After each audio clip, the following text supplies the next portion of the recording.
მხოლოდ თავისუფალი არჩევნები უარი რუსულ სპეცოპერაციას. 19 საათზე უნივერსიტეტის პირველი კორპუსიდან პარლამენტამდე საპროტესტო მსვლელობა გაიმართება. მასში მონაწილეობას მიიღებენ 4 ოქტომბრის არჩევნების მიმართ ბოიკოტში მყოფი პარტიები, სტუდენტები და აქციების დროს დაკავებულების ოჯახების წევრები. მთავარი მოთხოვნა ახალი საპარლამენტო არჩევნები და დაკავებულების გათავისუფლებაა. ლარსის სასაზღვრო გამშვებ პუნქტში მყოფი უკრაინელების სამშობლოში დასაბრუნებლად უკრაინელი დიპლომატები მუშაობენ, აცხადებს ზელენსკი.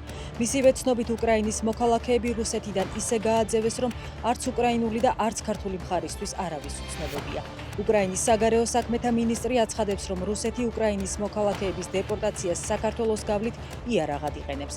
სიბიგა რუსეთს სთავაზობს დეპორტირებული მოქალაქეები პირდაპირ მათ საზღვართან მიიყვანონ. ამერიკის შეერთებული შტატების წარმომადგენელთა პალატამ უკრაინისთვის სამხედრო დახმარების გაგრძელებას მხარი დაუჭირა.